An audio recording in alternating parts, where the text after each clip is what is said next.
Bonjour à tous, merci d'être venus aujourd'hui pour assister à cette première table ronde du festival Être Chef aujourd'hui. Je m'appelle Léo Bourdin, je suis journaliste culinaire et aujourd'hui je vais animer les débats autour d'une question qui nous intéresse beaucoup aujourd'hui, la question de la cuisine comme un levier d'intégration. Merci d'être venu aujourd'hui pour témoigner, discuter avec nous. Je vais vous présenter chacun. Donc nous avons Harouna Sow qui est juste à côté de moi, qui est le chef de la résidence, qui est le restaurant du Refugee Food qui se trouve à l'intérieur du Grand Contrôle. Harouna, tu es né en Mauritanie. Tu as vécu ton enfance au Mali et tu es venu en France il y a un petit moment maintenant. Tu es arrivé sans papier et aujourd'hui tu es le chef du coup de ce restaurant et tu t'occupes aussi de la formation des jeunes chefs qui sont accueillis au Refugee Food. Kamal Mouzamouak, bonjour. Kamal, tu es auteur, journaliste, restaurateur. Tu nous viens du Liban. Tu as ouvert au milieu des années 2000 le Souk El Tayeb à Beyrouth, qui est un marché fermier qui accueille des petits producteurs venus d'un peu partout au Liban et qui met en avant leur savoir-faire culinaire. Ces mêmes producteurs vendent leurs produits à des prix équitables.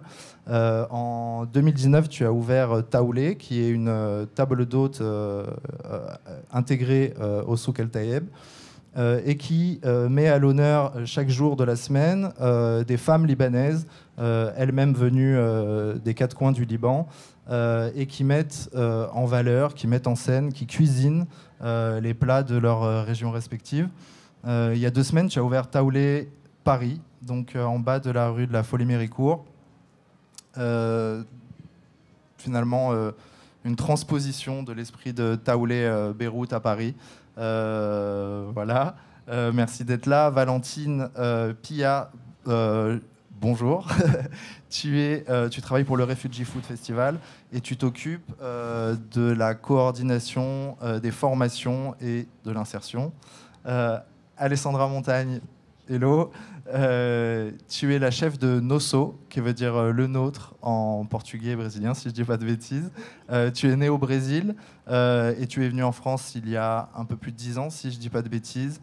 Et tu exerces le métier de chef, donc tu es très engagé sur les questions d'éco-responsabilité et tu milites aussi contre le gaspillage, de ne pas gaspiller en cuisine, excusez-moi.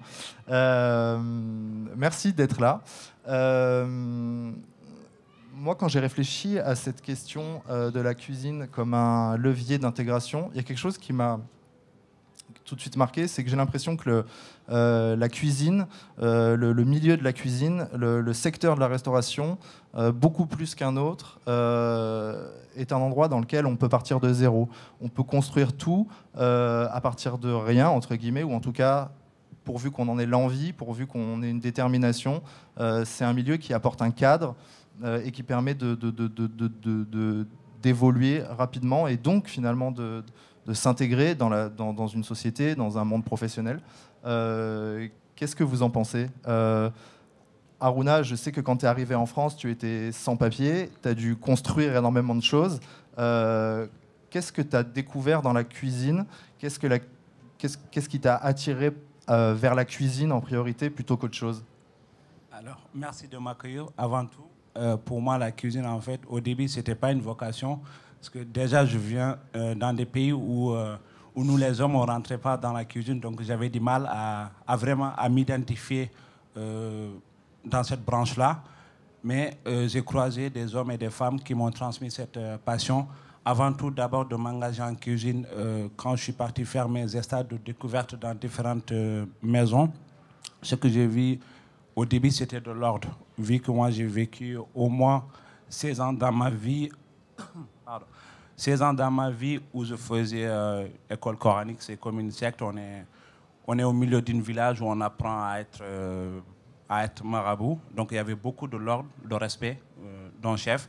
Et quand je suis parti au Stade Laurent-Garros pour faire des stages de découverte, les métiers où que je peux faire en France, j'étais dans la cuisine. J'ai dit, bon, en fait, au début, on me disait la cuisine, c'est une histoire de femmes. Mais par contre, ce n'est pas la chose que j'ai vue au Stade Laurent-Garros. Du coup, j'ai appelé ma mère, parce que je ne fais rien sans ma mère, pour que je travaille dans la cuisine. Même elle m'a dit, non, non, mon fils, ne rentre pas dans ce milieu-là. Parce que même elle a vécu une expérience en Europe. Et après, elle est repartie parce qu'elle ne voulait pas vivre ici. Elle me dit, non, c'est trop dangereux pour toi. Je préfère que tu exerces un autre métier ou sinon tu peux revenir. Je dis, non, non, je ne suis pas parti pour ça. Je pense que je peux faire la cuisine et j'ai vu beaucoup, beaucoup d'hommes et de femmes qui travaillent dedans dans le respect. Et moi, j'ai envie de travailler dans ce domaine-là. Je n'avais pas de passion parce que déjà, moi, je ne savais même pas cuire une omelette avant que j'arrive en France. Donc, pour lui dire que c'est une passion pour moi, bon, c'était un petit peu chercher à la convaincre sans trop de... sans véritable motivation derrière. Mais quand même, j'ai réussi à la convaincre. Et quand je suis parti au Pullman, j'ai croisé un chef exceptionnel, Alain Losbar, qui m'a donné la chance de m'exprimer, qui m'a pris dans ses bras parce qu'il y avait le barrière de la langue. Je ne parlais pas du tout, pas beaucoup de français, même si quand même je venais dans des pays francophones. J'avais du mal à parler français. Il m'a expliqué tout le monde a sa place dans la cuisine. La cuisine, tu peux construire ta vie. Et au fur et à mesure de croiser ces personnes exceptionnelles, j'ai acquis la passion de cuisiner pour les autres, l'empathie des producteurs et de me faire un univers parce que depuis le début, depuis mon enfance, j'ai grandi dans un milieu de la nature. Je vivais que la nature et après faire des études, je ne savais rien faire d'autre. Et du coup, quand je suis parti au Royal Mansour, j'ai travaillé avec des personnes incroyables. Et ils m'ont dit que nous, on a pu construire tout ça grâce à la cuisine. Et il y a un fort engagement. J'ai dit, moi, je n'ai pas d'engagement en cuisine à part de payer mon loyer. Et quand réellement je suis parti au Sénégal et au Mali, quand j'ai eu mes papiers, je suis parti en vacances, j'ai fait une sorte d'audit à la maison. Avec mes amis, j'ai dit que tous les produits qu'on consomme ici, ça ne vient pas de chez nous. C'est pour cela qu'on vit cette misère. Après, j'ai commencé à expliquer à ma maman. Moi aussi, je pouvais cuisiner. Elle me dit, non, non, il y a une bonne à la maison, laisse, elle va faire la cuisine. Je dis, non, non, maman, je sais cuisiner, on va cuisiner. Et c'est là que mes frères commencent mon frère commence à rigoler. J'espère que on ne t'a pas formaté. J'ai dit non, non, c'est juste une histoire de bon sens et une histoire de partage et d'égalité. Pourquoi notre soeur elle cuisine et pourquoi pas moi? En plus, moi, je suis formé, je peux faire beaucoup de choses.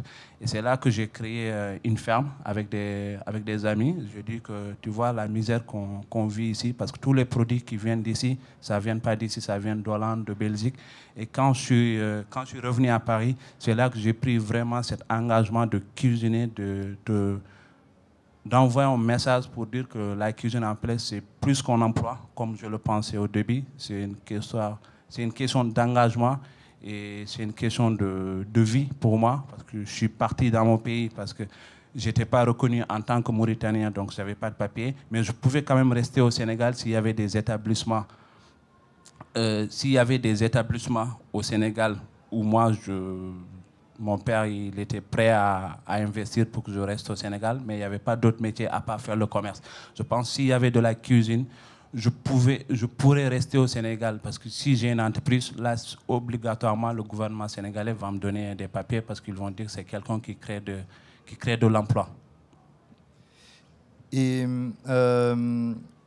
j'ai l'impression que la cuisine permet de transmettre aussi un message, transmettre une énergie, transmettre une culture.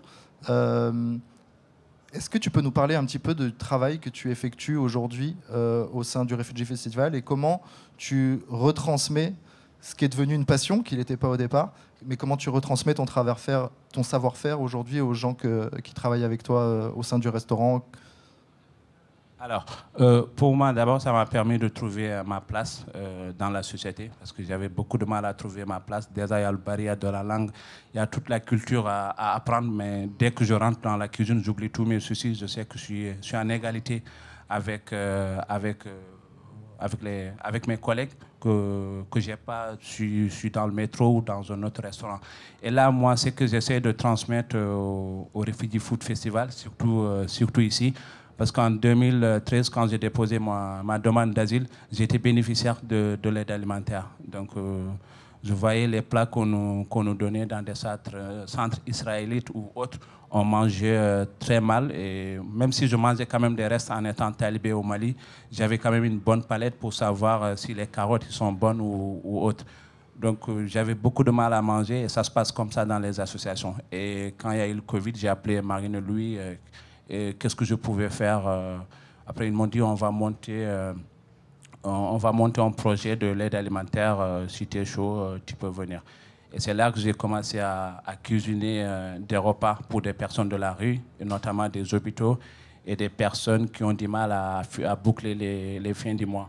Et en faisant ça, j'ai découvert l'équipe de la résidence. Avant, j'avais du mal à travailler avec eux parce que Marine et Louis m'ont proposé d'être chef. J'ai dit honnêtement, à l'heure actuelle, c'était en 2018 quand j'étais au Royal Manso, à l'heure actuelle, je ne suis pas capable d'aider les personnes en insertion parce que j'ai pas une parole diplomate, j'ai pas cette sensation de travailler dans le social parce que c'est un métier de travailler dans le social. C'était trop dur. Et quand il y a eu le Covid, on a commencé à l'aide alimentaire, j'ai commencé à côtoyer leurs équipes. Tout de suite, j'ai vu qu'on a une histoire similaire entre Amel et moi et Raymond. C'est tous des personnes réfugiées qui ont vécu une histoire similaire que moi. Je pense que j'ai beaucoup de choses à les apporter et aussi parce qu'il y a une forme de revanche dedans. Et quand je suis parti au Pullman, il y a des commis, ils me disaient, mais tu ne sais pas faire une différence entre un brocoli et un chou-fleur. Comment tu veux devenir cuisinier? Est-ce que tu as choisi le bon métier? Donc pour moi, les apprendre ici, c'est une forme de revanche, de dire qu'il n'y a personne qui va aller dire ça. C'est moi qui vais les apprendre à cuisiner. Après, s'ils veulent aller dans d'autres établissements, au moins ils connaissent les bases.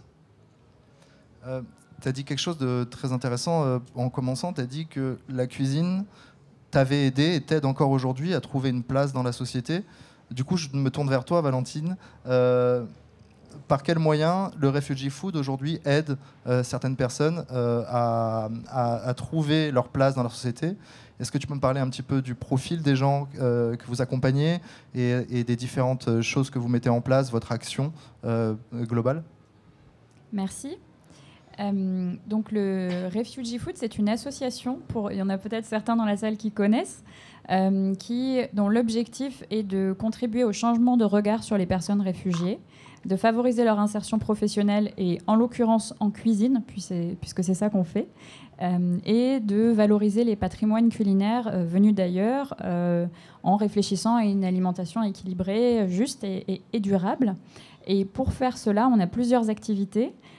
L'activité historique, on va dire, c'est le Refugee Food Festival. C'est un festival culinaire qui a lieu une fois par an au mois de juin autour de la Journée mondiale des réfugiés, qui est un festival qui permet de créer des collaborations entre des cuisiniers réfugiés et puis un restaurateur qui invite dans sa cuisine, le temps de quelques services, une personne pour mettre en valeur la cuisine de la personne invitée et faire parler autrement de l'accueil des personnes réfugiées. Il y a aussi d'autres programmes qui sont nés depuis l'existence du festival qui a commencé en 2016 à Paris et qui a aujourd'hui lieu dans une dizaine de villes en France et aussi à Genève. Il y a par exemple un restaurant d'insertion qui permet aussi de faire travailler des personnes réfugiées dans la brigade dont Aruna est aujourd'hui à la tête. Il y a un programme d'aide alimentaire, donc de production de repas par ces mêmes cuisiniers et cuisinières réfugiés qui sont envoyés, par exemple, dans des centres d'accueil de jour pour des personnes migrantes, mais pas seulement.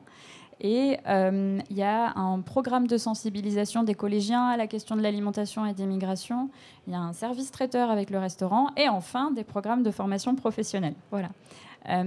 Le but des formations professionnelles, c'est de permettre à des personnes réfugiées qui sont arrivées en France, qui étaient cuisiniers dans leur pays d'origine ou pas forcément, mais qui veulent travailler et qui veulent s'insérer dans ce métier-là, de passer par une formation professionnelle qui est adaptée, c'est-à-dire tout simplement qui contient des cours de français, des ateliers, un accompagnement pour pouvoir se concentrer sur une formation, aller jusqu'au bout, passer un diplôme et ensuite travailler en restauration. Et depuis, tu me demandais un petit peu le profil des personnes. Depuis qu'on travaille sur ces programmes de formation professionnelle dans 5 villes en France, on a accompagné 229 personnes réfugiées. Donc on a pu un peu dresser le portrait de qui sont ces personnes qui font ces formations professionnelles. Et en fait, c'est des profils extrêmement variés. Mais ça reflète la réalité de ce que sont les personnes réfugiées aujourd'hui en France. Je rappelle peut-être, si nécessaire, une personne réfugiée, c'est une personne qui a déposé une demande d'asile et qui a reçu une réponse positive et qui est protégée par la France et qui peut rester, qui a un titre de séjour, qui lui permet de travailler, etc. Une personne qui a subi des persécutions dans son pays d'origine et qui voilà, se voit délivrer une protection. Il y a 17 nationalités parmi les personnes qui font les formations. C'est une moyenne d'âge de 30 ans, une majorité d'hommes. On voudrait avoir plus de femmes. Je regarde Kamal parce que c'est un sujet aussi. On aimerait avoir plus de femmes dans nos parcours, mais on reçoit peut-être un petit peu moins de candidatures. En tout cas, on essaye d'en accompagner un maximum. Et comme je disais, ça peut être des gens qui n'ont jamais travaillé en cuisine, qui sont juste arrivés en se disant « Bon, moi, je suis aujourd'hui en France, je veux travailler, il faut que je commence quelque part, qu'est-ce que je peux faire et qu'est-ce que je sais faire ?» Et souvent, c'est ça qui vient en premier, c'est « je sais cuisiner et j'aime ça, j'aime cuisiner ». C'est souvent la première chose que disent les personnes quand elles veulent faire une formation professionnelle et qu'on les rencontre. C'est quelque chose d'intime, c'est quelque chose de personnel à quoi on se rattache quand on a besoin de recommencer quelque chose. Voilà. Alessandra, toi tu es née au Brésil, tu as vécu longtemps au Brésil, tu es venue en France il y a une petite dizaine d'années. Comment un peu plus 20 ans. 20 ans, excuse-moi. Et comment la cuisine t'a permis d'exprimer peut-être une forme d'identité culinaire? Comment tu cultives aujourd'hui le lien entre ton pays d'origine et le pays dans lequel tu vis aujourd'hui? En fait, c'est très intéressant de savoir que quand on quitte son pays, alors moi j'ai quitté le Brésil, j'avais 22 ans, j'avais pas un franc en poche, mais pas un sol. Je suis arrivée ici, j'avais rien. Et la seule chose que j'avais vraiment, c'était mes souvenirs. Et surtout les souvenirs culinaires. Évidemment, j'avais aucune passion particulière pour la cuisine. Je ne savais pas ce que je voulais faire forcément à ce moment-là. Mais oui, j'adorais cuisiner. Je savais cuisiner. J'ai toujours cuisiné depuis que j'étais petite. Et c'était à peu près la seule chose que je savais faire en arrivant ici, quoi. Donc, j'ai mis longtemps à m'intégrer dans la cuisine, à dire oui, c'est ça que je veux faire. Il a fallu quand même presque 10 ans avant de sauter le pas. Et puis quand finalement, je me suis rendu compte que c'était une passion, parce que voilà, j'ai cuisiné beaucoup pour la famille, pour les amis, pour les anniversaires, pour les baptêmes. Et ça prenait de plus en plus de place dans ma vie personnelle. Je ne lisais que des livres de cuisine. J'ai passé ma vie à regarder des tutos sur YouTube. Et je me suis dit, non, il y a quelque chose. Je crois que je vais faire ça pour toujours. Et puis là, j'ai sauté le pas. Et pour moi, c'était un déclic, une façon d'exister. Pour la première fois dans ma vie, j'ai commencé à voir, quand je suis arrivée en France, les gens qui étaient contents, en fait, quand je leur faisais à manger, ils étaient fiers, ils étaient admiratifs de ce que je faisais, alors que je faisais des trucs simples, des repas brésiliens, des petites choses simples. Et pour moi, ça m'a permis, en fait, d'exister, la cuisine. C'est vrai qu'il y a quelque chose de très intime dans la cuisine, finalement, et au même titre que la musique, l'art, c'est une des plus belles manières et une des manières les plus instinctives d'exprimer une identité. Alors c'est son identité propre, celle de personne, mais c'est aussi l'identité de l'endroit dans lequel on a grandi, de notre culture, de celle de nos parents, de tout ça. Et c'est aussi une manière de la transmettre au monde, je trouve. De cuisiner pour quelqu'un, c'est raconter une partie de soi-même, c'est raconter une partie de son histoire, de là où on vient, de là où on va.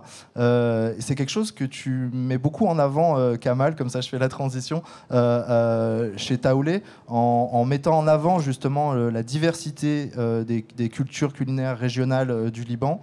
Et c'est quelque chose pour lequel tu milites vachement, cette idée qu'on transmet un petit peu de soi-même à travers la cuisine.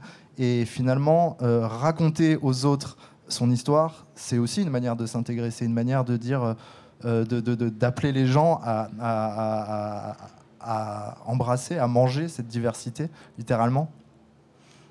Ben, je ne peux pas le dire aussi bien que tu l'as dit, Léo, et je t'ai dit que l'article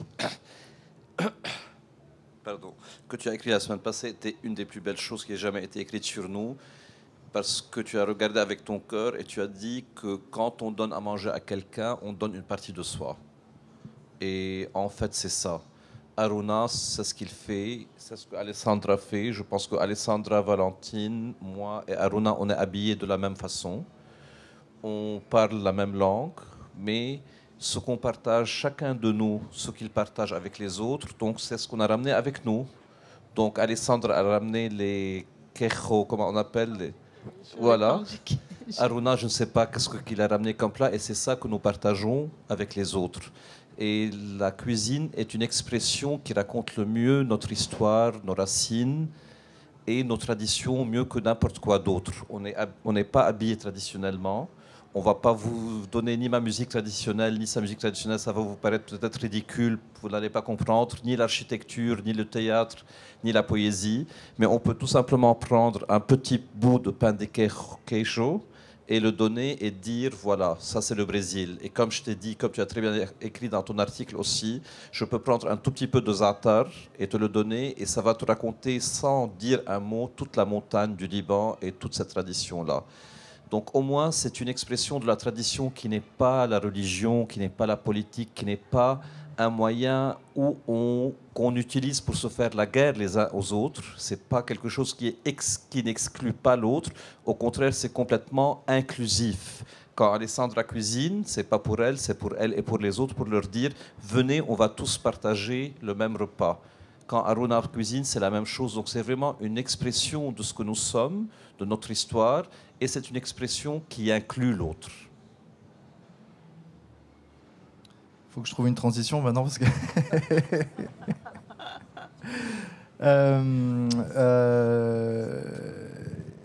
il y a aussi cette transmission. Alors, évidemment, la culture est quelque chose de très important, mais il y a cette notion de transmission dans la cuisine. Il y a cette transmission des techniques culinaires. Et j'ai l'impression que... du coup, je bafouille, je trouve plus mes mots, je suis désolé. Il y a cette idée d'accompagnement aussi, donc dans le refugee food, dans le travail que tu fais chez Taoulet, d'accompagner une certaine culture, dans ce que tu fais aussi, Alessandra, parce que j'avais cette idée en tête et c'est ça qui m'a un petit peu perturbé, mais je sais qu'aujourd'hui toi-même tu as été présente sur le refugee food festival il y a quelques années. C'est une initiative qui est mise en place par le refugee food d'inviter des chefs installés à faire des repas à 4, 6, 8 ou 10 mains. Est-ce que tu peux nous parler un petit peu de l'expérience que tu as eue, toi, déjà, au Refugee Food, d'échanges avec des cuisiniers réfugiés ou non, et comment, toi, dans ton quotidien dans le restaurant, ça sera peut-être une deuxième partie, je sais que, en termes d'intégration professionnelle, c'est quelque chose que tu fais aussi dans ton restaurant, et tu vas même jusqu'à proposer à certains de tes collaborateurs qui en ont l'envie de prendre des parts dans ton restaurant et finalement de devenir restaurateur et acteur aussi de cette intégration professionnelle. En fait, j'ai fait il y a quelques mois une opération très jolie avec le Refugee Food Festival pour les femmes afghanes. En fait, ils m'ont proposé de cuisiner pour aider les enfants et les femmes en difficulté qui arrivaient en France un peu dans la même situation que moi. Moi, j'avais un enfant, j'avais une vie très, très, très compliquée. Donc, quand on parle de violence faite aux femmes, les femmes donnent besoin avec un enfant et qu'on me parle à moi, je ne peux pas faire autrement que de dire oui, parce que c'est dans mon ADN, c'est dans mes tripes. Donc, nous avons cuisiné ensemble, tous les deux, avec plusieurs personnes, et c'était un moment d'échange absolument magique. Enfin, j'étais dans mon élément, je faisais quelque chose que je croyais profondément. Et puis, tout le monde qui était là, tout le monde était heureux d'être là, en fait. On était là... il y avait plusieurs personnes avec lesquelles on ne pouvait pas communiquer parce qu'on n'avait pas des mots, on ne parlait pas la même langue, mais on parlait une langue universelle qui est la cuisine. Donc, c'était une soirée exceptionnelle que je garderai très chère à moi.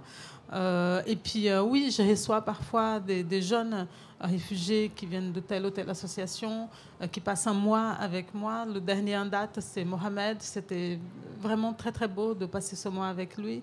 Et puis, on sent cette cassure, cette blessure, cette peur que moi j'ai pu avoir par le passé parce que j'avais un visa étudiant seulement quand je suis arrivée en France et un visa étudiant qui s'est transformé en visa de travail. Et il y a toujours cette peur à la fin de l'année ou des 2 ans qui suivent de ne pas avoir son visa qui est revalidé.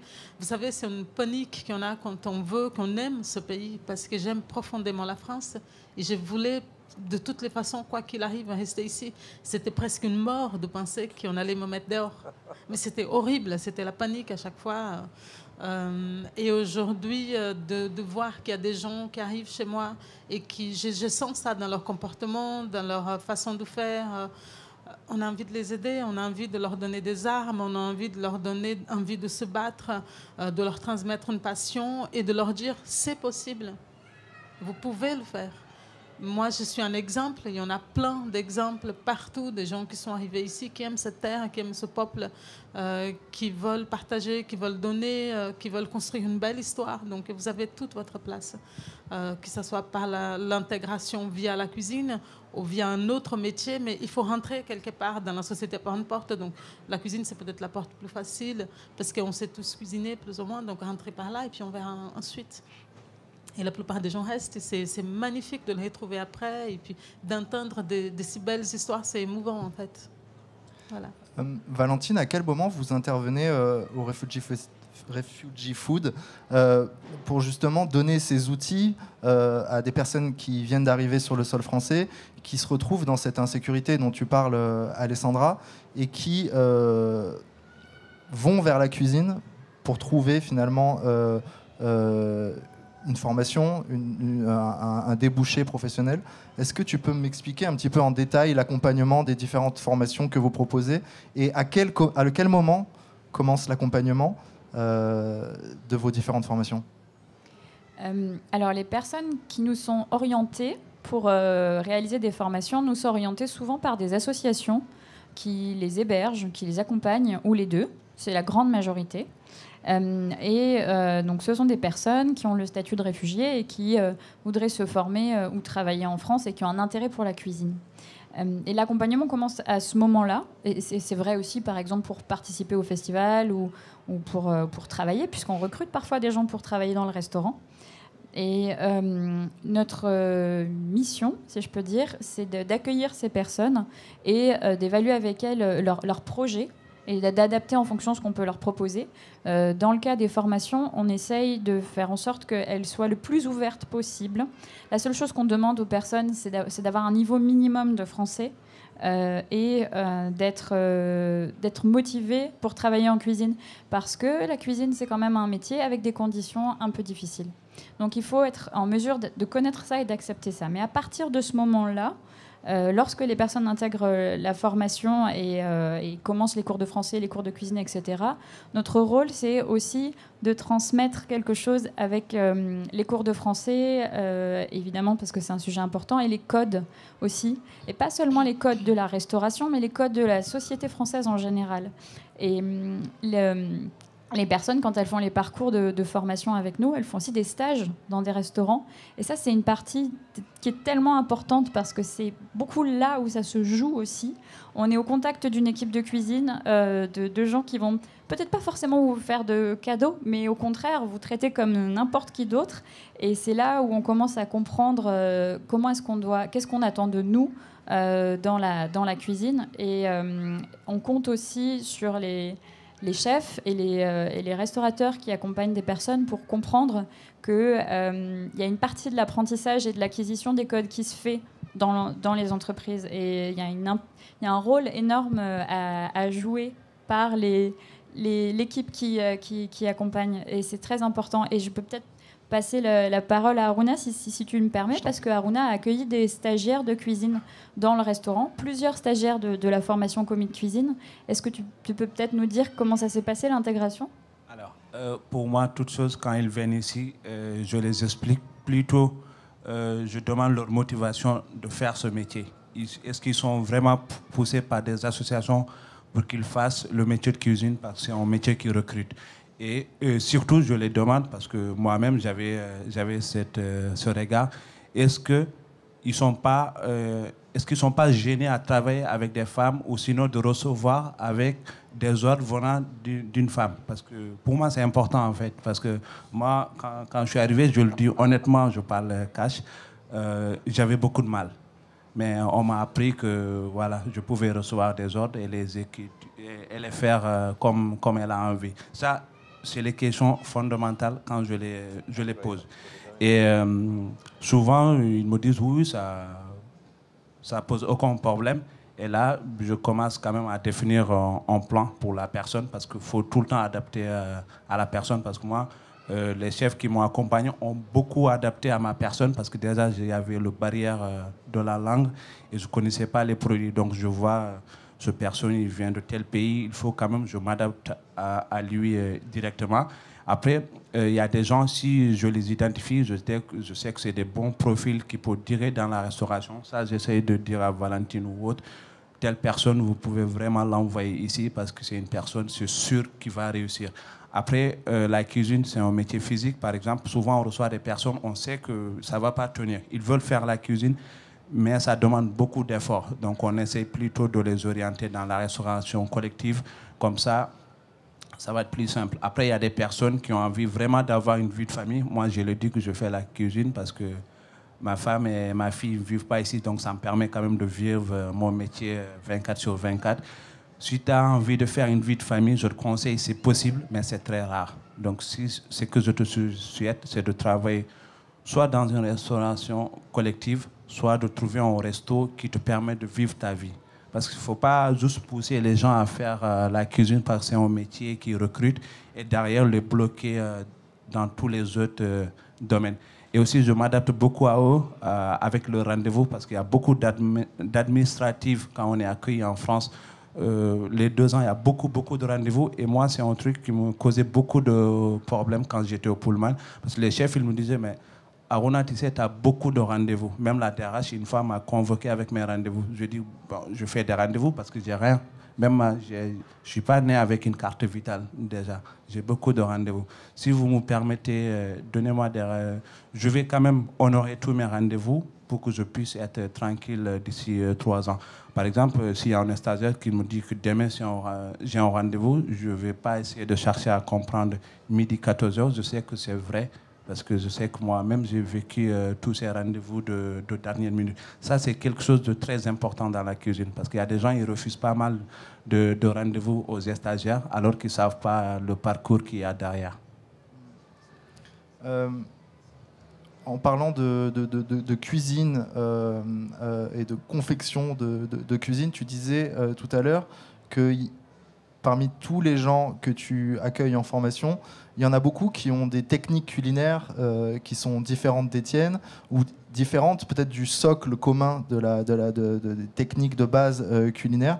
Comment tu arrives à adapter avec ça? Alors, dans le restaurant aujourd'hui, La Résidence, est-ce que tu peux aussi nous parler un petit peu de ta cuisine? Tu sers une cuisine qui t'appartient, une cuisine mauritanienne, ou est-ce que parfois tu t'adaptes aussi aux différents profils qui arrivent avec toi en cuisine et qui t'accompagnent? Alors, moi, j'ai toujours dit à mon personnel, parce qu'ici aussi, j'accueille beaucoup de bénévoles, je dis il y a une base de cuisine qu'on va respecter, c'est la base de cuisine française. Mais moi, ce que j'aime dans une cuisine, c'est de responsabiliser tout le monde. C'est de faire un socle de responsabilité collective. Tout le monde a son avis à donner. Tout le monde peut donner son avis. Après, c'est à nous de s'adapter à lui. Par contre, sachant qu'il y a des bases, il faut les respecter. C'est les bases qui nous ont permis d'être là, qu'on a fait des formations pour exercer ce métier-là. On respecte ces bases, même si vous venez d'Éthiopie comme Amel ou Raymond, d'autres pays. Si vous avez des techniques culinaires à faire, c'est bien. Mais ce qu'on essaie de faire à la résidence, c'est d'utiliser au maximum les produits qu'on trouve ici avec des techniques qui sont adaptées à la société. Parce que nous, chez nous, on fait beaucoup de poissons séchés. Est-ce qu'aujourd'hui, ici, je peux sécher mon poisson dans la cuisine comme ça? Je pense toutes ces techniques-là, on pourrait le faire, mais les gens, peut-être, ils vont le voir d'une autre manière. Juste un geste très simple. Nous, en Afrique de l'Ouest, quand les gens ils cuisinent, ils goûtent jamais avec la cuillère. Ils goûtent avec la paume de la main. Ça, c'est des gestes qu'on ne pourrait pas faire ici, parce que c'est mal vu de goûter. Et jusqu'à présent, ma mère, ou en Afrique de l'Ouest, on me dit, Aruna, tu ne peux pas goûter avec une cuillère. Tu peux manger avec une cuillère, mais pour le goûter, c'est avec la paume de la main. Tout ça, c'est des gestes simples, basiques, mais si on fait ici, ça ne peut pas marcher. Et tout ça, j'essaie de les dire que c'est à éviter. Est-ce qu'on peut dire finalement que le secteur de la restauration, la cuisine telle qu'elle évolue ici, elle permet d'apporter un cadre général qui permet à différentes personnes qui viennent à la cuisine de s'exprimer malgré leurs différences, malgré leur culture respective, leurs traditions. Tu me parlais de cette façon de goûter qui culturellement est différente ici. Qu'est-ce que vous en pensez, Kamal, Alessandra, Valentine, de la cuisine comme un socle commun qui permet à chacun de s'exprimer différemment? Est-ce que c'est une question un peu de... Oui, effectivement, on peut chacun s'exprimer à sa façon. Ensuite, il y a des codes. Alors moi, particulièrement, je goûte à la paume de la main. Ça se fait pas, je ne peux pas faire autrement. Je fais comme au bled. Et oui, effectivement... c'est un peu délicat dans certains restaurants, dépend où on travaille. Après, moi, j'ai la chance d'être chez moi, donc je le fais, mais je vois d'autres qui ne le font pas. J'ai de la chance aussi d'avoir une cuisine très mixte. Donc, j'ai des Français, mais j'ai aussi beaucoup d'étrangers. J'ai une Libanaise, j'ai un Costa Rica, j'ai des Brésiliens. Donc, j'ai des gens un peu qui viennent de partout. J'ai une personne qui vient de Russie. Donc, c'est un échange qui est très riche. Chacun a une façon, un comportement, une façon de faire, un tempérament qui est aussi très typique de leur pays, de leurs origines. Et on apprend énormément les uns avec les autres. Et au final, c'est une équipe, on est ensemble tout le temps, on passe beaucoup de temps ensemble.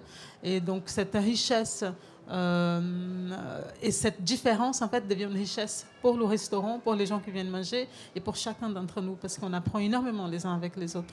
Et ce levier d'intégration, il est aussi là, en fait, d'avoir un endroit avec une diversité, avec plusieurs personnes qui savent faire plusieurs choses différentes, qui mangent une chose d'une façon complètement différente dans son pays, puis on va le réadapter en France, on va utiliser tel ou tel assaisonnement.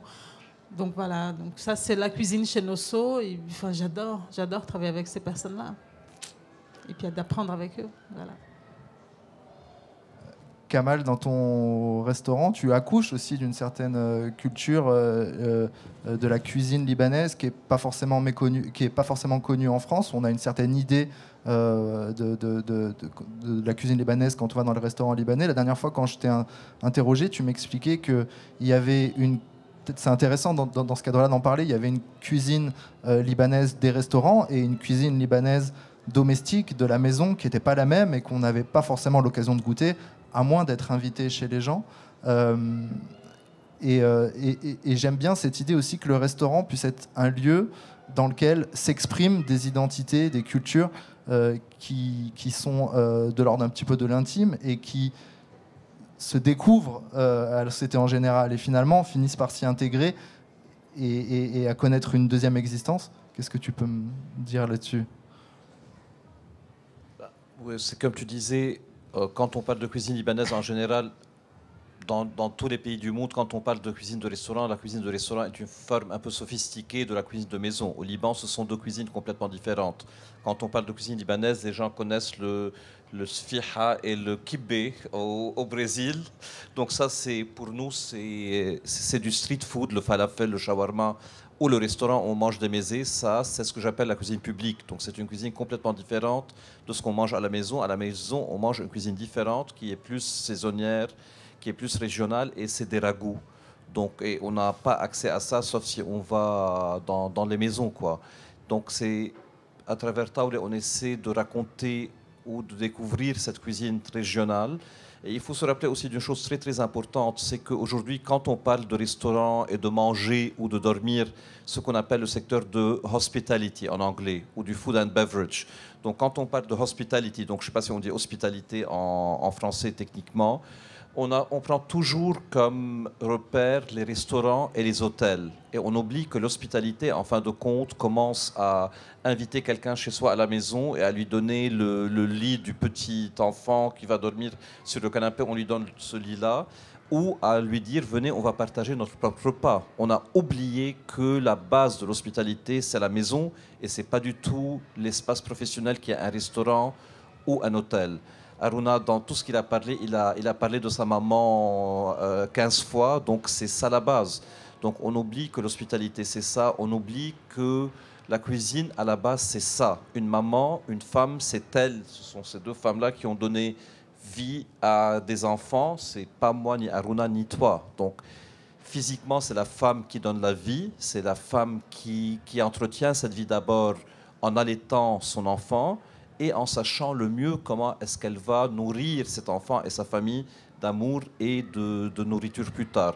Donc revenir au code maison, c'est une chose très très importante, et comprendre aussi que la dimension domestique et la dimension féminine de la cuisine sont une dimension très très essentielle. Quand je viens de rencontrer, je pensais qu'Aruna s'occupait de la musique tout à l'heure et j'adorais sa musique, je n'avais pas compris qu'on était ensemble. Et qu'il était, donc je dis, tu es chef. Quand on s'est assis, il me dit, non, je suis cuisinier. Et c'est ce que je dis moi aussi. Moi, je suis cuisinier, je ne suis pas chef. Parce que chef, c'est un métier où on a une brigade. C'est comme être un chef d'entreprise, quoi. Et cuisinier, c'est quelque chose d'autre. Cuisinier, c'est plutôt à l'échelle domestique et simple, où tu veux nourrir les autres sans nécessairement être ce chef d'entreprise-là qui est le chef. Donc, c'est plusieurs dimensions de la nourriture et de la cuisine que nous avons tendance à oublier. Super, on a beaucoup discuté, ça fait plus de 3/4 d'heure. Est-ce que on va peut-être passer aux questions-réponses, si vous avez des questions à poser à nos invités. Avant ça, je voulais juste savoir si vous aviez quelque chose à ajouter, vous aviez envie d'aborder, dont on n'avait pas, ou est-ce qu'on passe directement aux questions-réponses ? Moi, j'aimerais juste ajouter une seule chose. Alessandra et Aruna et moi, nous sommes des gens qui venons d'ailleurs. Et j'aimerais seulement... Moi, je ne suis pas français. Je ne sais pas si vous l'êtes, mais je ne suis pas né français. Mais j'aimerais simplement dire aux Français qu'il ne faut pas du tout qu'ils oublient la chance qu'ils ont dans ce pays et d'être dans ce pays. Il faut venir d'ailleurs et avoir moins pour comprendre ce qu'on a. Et moi, personnellement, je suis reconnaissant à ce pays à chaque seconde, comme a dit Alessandra. Est-ce que vous avez des questions dans le public à poser, des choses qui vous interrogent, des choses qu'on n'aurait pas abordées ? N'hésitez pas, soyez pas timide. Est-ce qu'il y a un micro qui est prévu au cas où pour... J'ai des grands signes dans le fond. Il y a un micro qui est posé, ah ok. 1, 2, 3, personne. Oui, je t'en prie. Alors, d'accord, alors il faut que vous veniez si ça vous dérange pas. C'est un petit peu cérémonial, désolé.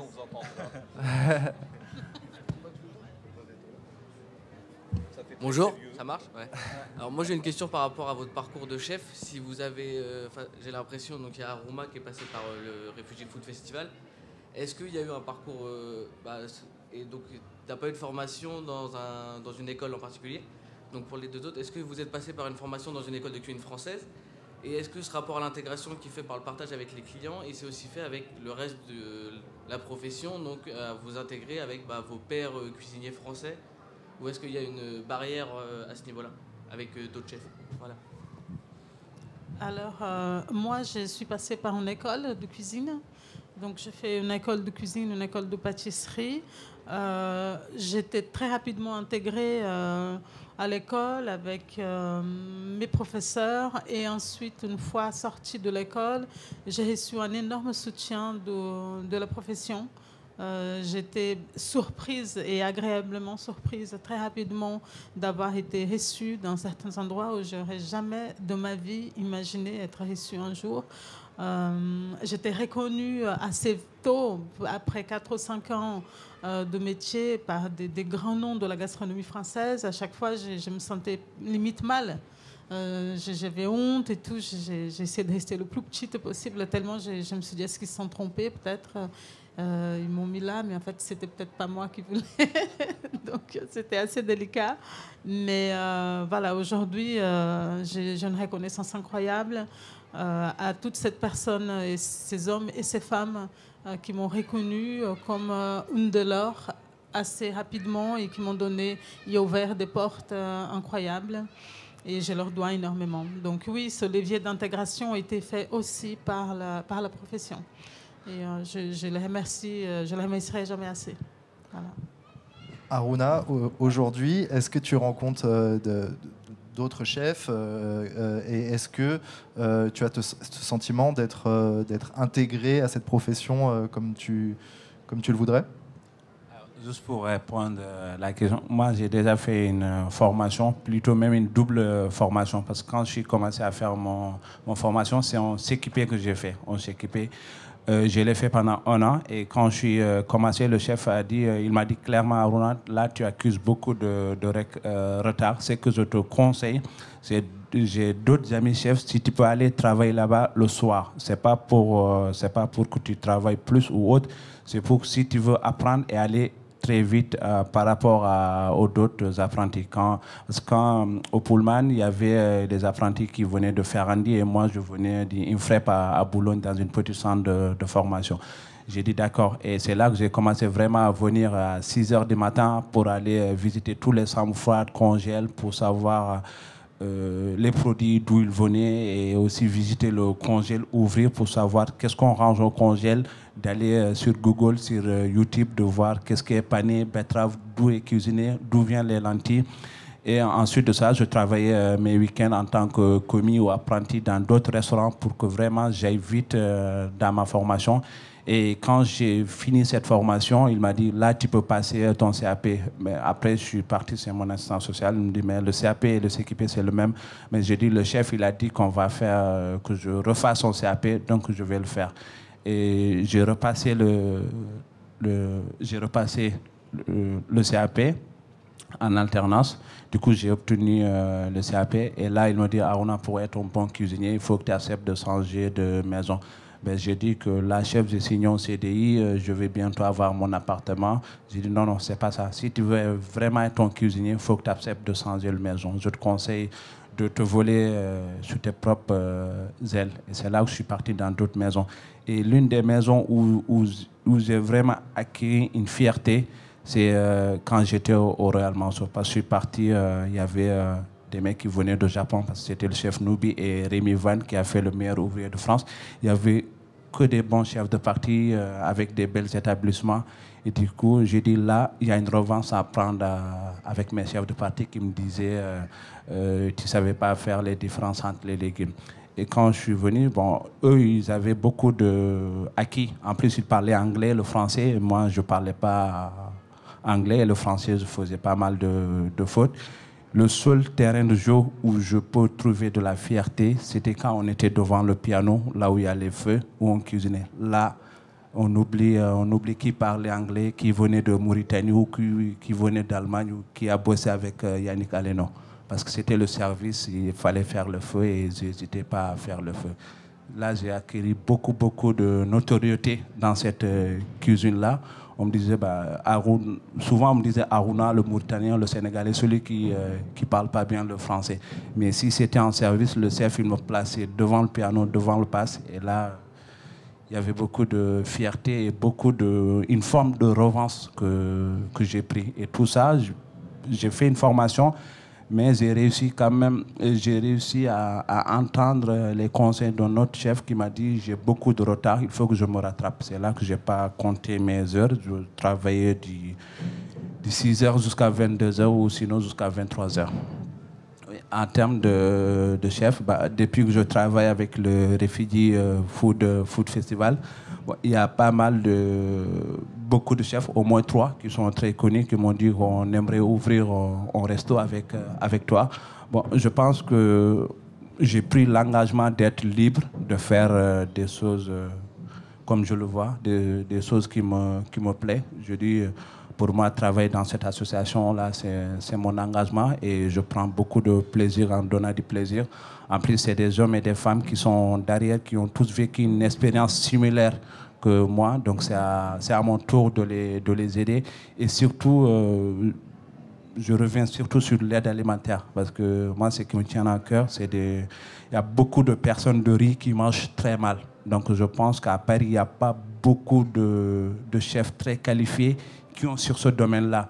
Et la semaine dernière, je discutais beaucoup avec Maxime, le réfectoire. Il me disait, mais Aruna, quels sont les projets? Bon, moi, les projets, c'est de rester là. Après, on verra peut-être retourner au pays. Et c'est là, je lui dis, et toi aussi, tu vas partir ou pas? Ben, il me dit, si on part, qui va faire le job? Le job, c'est de bien cuisiner pour des personnes qui vivent dans la rue et de transmettre, de dire que tout le monde a le droit d'avoir une alimentation juste, équitable et durable. Si on revient à cette idée d'intégration professionnelle, pour venir à la question de monsieur, Valentine, toi qui es en contact direct avec... donc tu coordonnes les formations professionnalisantes du Refugee Food, tu es en contact direct avec les restaurateurs, les restaurants qui accueillent, les stagiaires du Refugee Food. Est-ce que tu trouves qu'ils jouent le jeu, justement? Est-ce que accueillir un cuisinier qui est réfugié, qui est en reconversion, ou des personnes qui sont en reconversion professionnelle, est-ce que tu trouves que ces profils-là sont recherchés ou sont acceptés de la même manière que les candidats qui ont une formation un petit peu plus classique d'école de cuisine ou de CAP traditionnel? Alors oui, ils jouent le jeu. Mais c'est une bonne nouvelle du coup. Mais ils jouent le jeu carrément. Il suffit juste de comprendre au début que chacun doit faire un pas vers l'autre. C'est un peu schématique, mais c'est vrai. Les personnes réfugiées, pour la plupart, ont encore des progrès à faire en français quand elles commencent une formation ou quand elles font des stages. Mais elles ont, on le voit depuis, ça fait 2 ans maintenant qu'on mène des formations, envie d'apprendre et elles s'accrochent là-dedans et c'est souvent bien vu et bien reconnu par les restaurateurs qui savent que dans ce métier, si on se donne à fond, on peut progresser, on peut monter les échelons. C'est un peu ce que tu disais au début, c'est une des particularités de la cuisine, c'est quand même ça, même si on ne vient pas avec une formation, mais qu'on a envie, on peut progresser. Ce que disent souvent les restaurateurs qui ont accueilli des personnes en stage, c'est que ça se voit qu'elles ont envie et qu'elles font leur maximum, ces personnes-là, même avec les difficultés de français ou les incompréhensions culturelles qui peuvent exister. Et c'est aussi comme ça qu'on essaye de présenter les choses aux restaurateurs, parce qu'on est constamment en train de rechercher de nouveaux restaurants pour prendre des personnes en stage dans le cadre de leur formation. Et puis d'ailleurs, s'il y a des restaurateurs dans la salle, il ne faut pas hésiter à nous faire signe, parce que c'est vrai. Mais après, dans les faits, dans la très grande majorité des cas, ça se passe bien. Il y a d'ailleurs pas mal de restaurants qui ont accueilli des stagiaires, en plus c'est des périodes courtes, c'est quelques semaines, qui ensuite ont recruté la personne dans le restaurant. Et vous n'êtes pas sans savoir qu'il y a beaucoup de postes à pourvoir en restauration, en particulier en ce moment depuis la crise Covid. Et quand je pense aux stagiaires de la formation qui s'appelle Sésame, qui ont été recrutés dans des restaurants suite à la formation, la majorité c'est en CDI, donc c'est bon signe.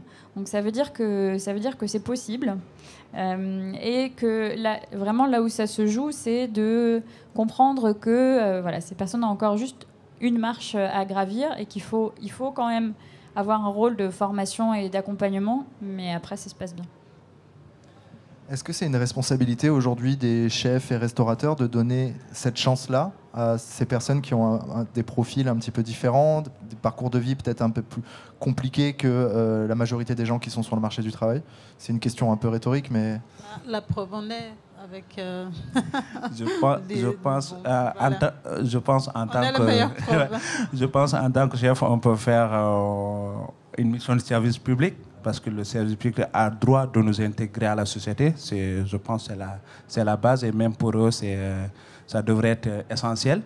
Il y a beaucoup de chefs qui ont accompagné des personnes comme nous surtout notamment sur l'intégration. Et je dis, on ne peut pas intégrer dans un pays si on ne connaît pas une culture. Je pense que la gastronomie c'est une culture très forte en France. Moi, ça m'a permis quand même de découvrir toutes les régions de France sans commencer à voyager. Il y a des Français, des voyages qu'on faisait des œufs avec du vin ou du fromage. Alors que je n'ai pas voyagé, je n'ai jamais été en Auvergne, je n'ai jamais été dans le sud. Mais par contre, si c'était de parler des régions, là, je connaissais toutes ces régions-là, mais ils me disent comment tu as fait. Je dis, je travaille en cuisine, il y a des producteurs qui viennent nous voir, il y a des chefs qui nous expliquent d'où vient ce produit. Et comparé à des personnes comme moi, qui étaient en France depuis 2013, qui travaillent dans le bâtiment ou dans d'autres, parce que même j'ai un ami qui travaille au Georges Pompidou. Lui, il a la chance quand même de faire de super bonnes études. Mais quand on parle de France, il me dit, mais vous les cuisiniers, vous avez pris une longueur d'avance à nous. Je dis non, je travaille dans un domaine où c'est très fort en France, donc ça nous permet quand même de travailler avec les différentes branches de la nation même. Et du coup, il me disait, moi, les 2 jours que j'ai reçus à l'OFI, ça ne m'a pas permis d'apprendre beaucoup de choses. J'ai dit, moi, j'apprends tous les jours dans mon métier. C'est intéressant, oui, cette idée qu'aussi, de la même manière que la cuisine va être un moyen de transmettre sa culture personnelle, c'est aussi un moyen de s'approprier la culture du pays dans lequel on évolue. Et ce que tu dis est hyper parlant avec les produits, où finalement en France, c'est vrai que le territoire français a cette chance d'avoir une diversité de produits vraiment presque unique au monde. Je pense qu'il n'y a pas beaucoup de pays dans le monde où il y a autant de diversité de produits, car autant de climats différents, autant de paysages différents. Et finalement, oui, c'est ça, on parle d'intégration, mais intégrer ces produits-là à sa cuisine personnelle et sensible et identitaire, c'est une vraie forme d'intégration, et pas uniquement parfois travailler avec des produits qui viennent de l'autre bout du monde parce qu'on vient de l'autre bout du monde. Bien. Est-ce que quelqu'un a une autre question, éventuellement, et a le courage de venir jusqu'au micro, juste ici, je t'en prie. Je sais pas si je suis assez grande. Je suis pas très grande. Bonjour. Si vous aviez un conseil à donner à la personne que vous étiez quand vous êtes arrivé en France, quel serait ce conseil à tous les trois ?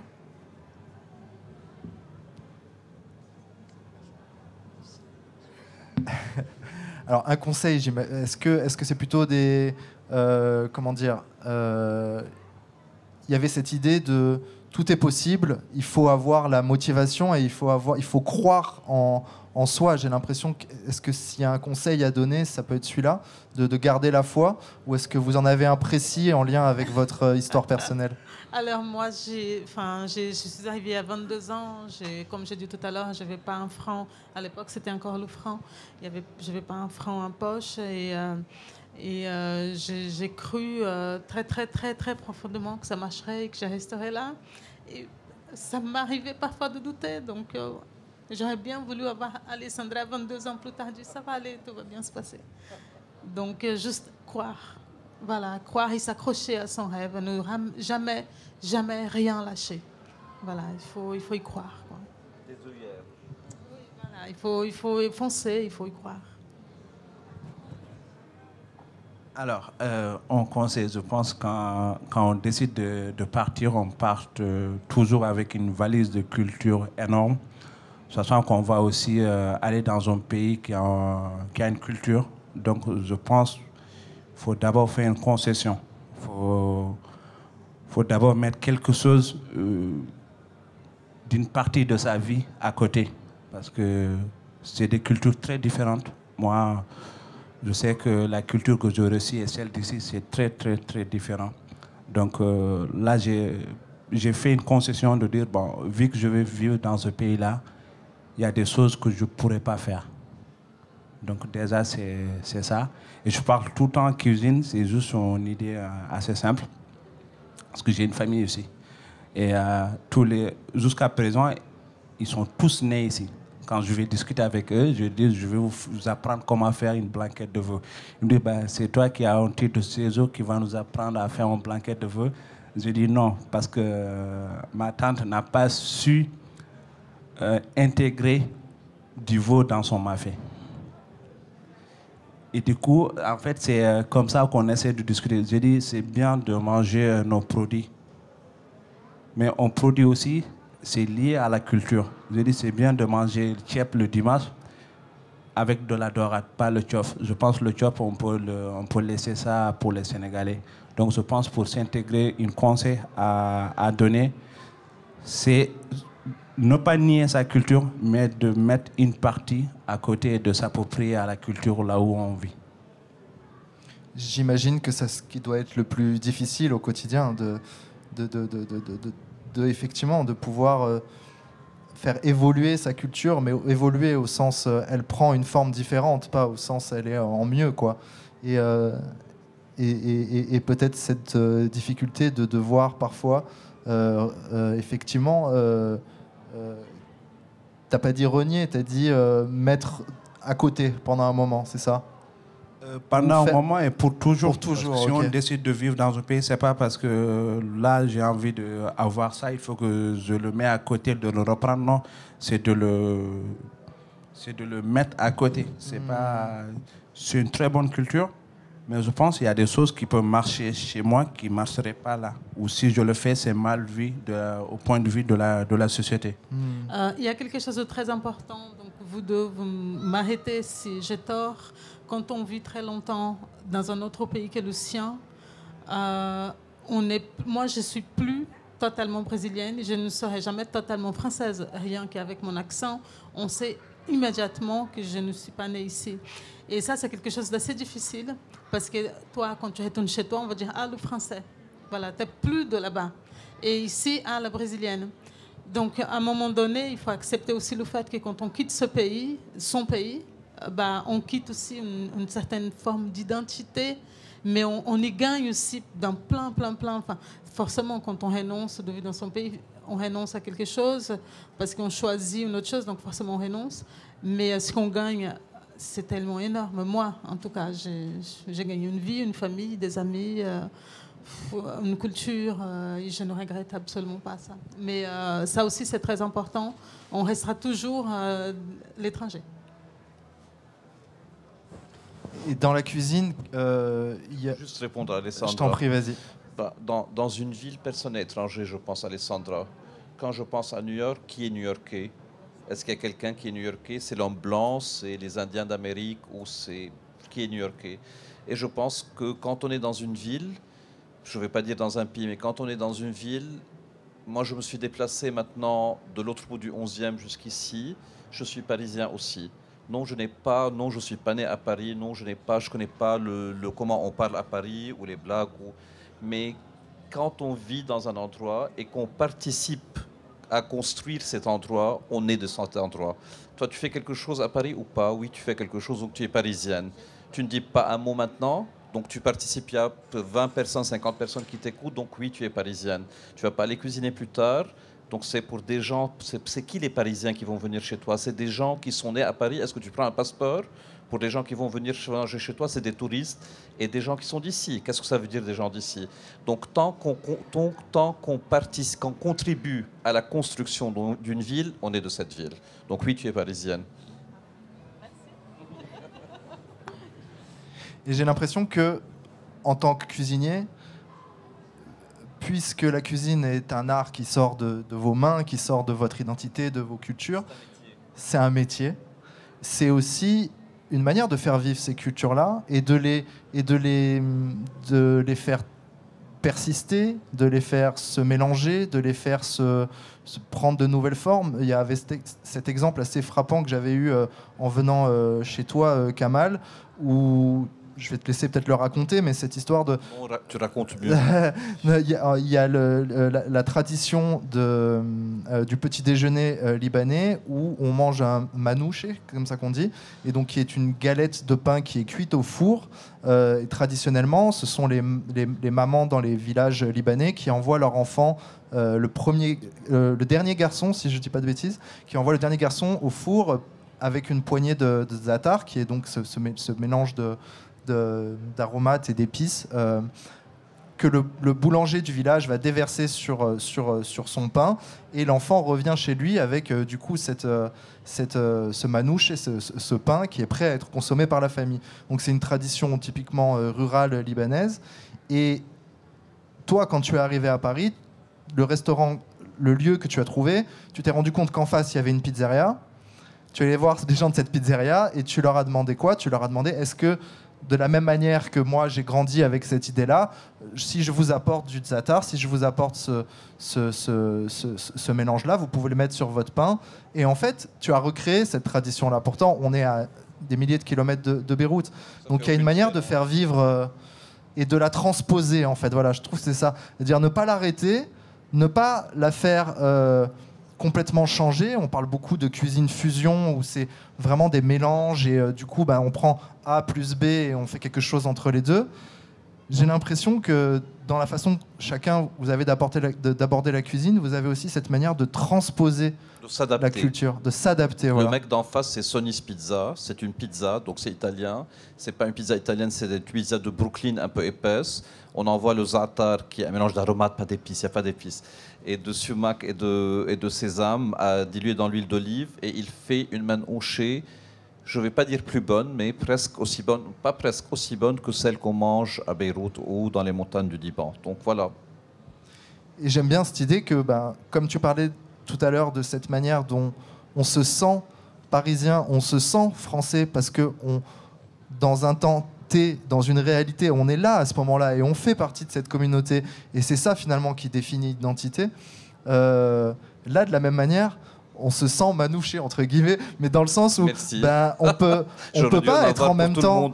Si on va manger libanais, on peut pas être au Liban quand on est à Paris. Si on va manger mauritanien chez Harounasso, on sera toujours à Paris au Grand Contrôle, on sera pas en Mauritanie. Et pourtant, à l'instant T, dans ce moment-là, c'est une représentation de finalement la cuisine libanaise à Paris, une représentation de la cuisine d'Alessandra à Paris, la cuisine d'Harouna à Paris, et je trouve ça assez beau en fait. Merci beaucoup d'avoir été là aujourd'hui, merci de nous avoir suivis, merci à chacun d'entre vous d'avoir donné de votre temps, et il y a d'autres tables rondes cet après-midi, je vous invite à regarder le programme, et si vous n'avez pas encore déjeuner, vous avez la cuisine d'Harouna qui est pas loin. La cuisine de Qu'est-ce qu'il y a au menu aujourd'hui, dis-moi? La cuisine de Amel et Raimot Wanchouk et Mohamed Zawad. En fait, quand je suis à la résidence, on a tous mis autour de la table pour que tout le monde s'exprime à travers sa cuisine ou à travers qu'est-ce qu'ils ont appris ici. Donc du coup, on a décidé avec l'équipe des Refugee Food au bureau de donner la chance les filles de faire leur cuisine, la cuisine qui les représente et la cuisine qui les représente ici à Ground Control. Donc il y a Amel qui a proposé un plat venant de son pays qui est une galette de Ndjara, une galette de teff qu'il le mange en plat national en Éthiopie. Et il y a une soupe érythro-éthiopienne qui est proposée par Amel et Eden. On a Wanchouk, c'est un Tibétain qui propose des mamons. Tout ça, c'est des plats venant d'autres pays, que c'est leur carte, c'est leur incarnation, ça les représente. Et moi, si je peux être derrière pour les aider, je les accompagne. Mais là, c'est leur carte. Eux aussi, c'est pour les responsabiliser, de dire que vous aussi, vous pouvez s'exprimer. Et ils le font avec beaucoup, beaucoup d'amour. Parce qu'avant, c'était ma carte, il commençait à 8h. Et là, il y en a qui commencent même à 7h45. C'est pour cela, si on responsabilise les gens, donne le temps de s'exprimer, ils prennent toutes les choses en main, ils le font très bien. Et là, cette carte, elle est vraiment faite par l'équipe de la résidence. J'ai rien fait d'autre, mais juste à être derrière, s'il y a aidé, je les aide. Mais ça, c'est leur carte. Et donc, ils s'expriment tous les jours ici. Merci beaucoup et bon appétit.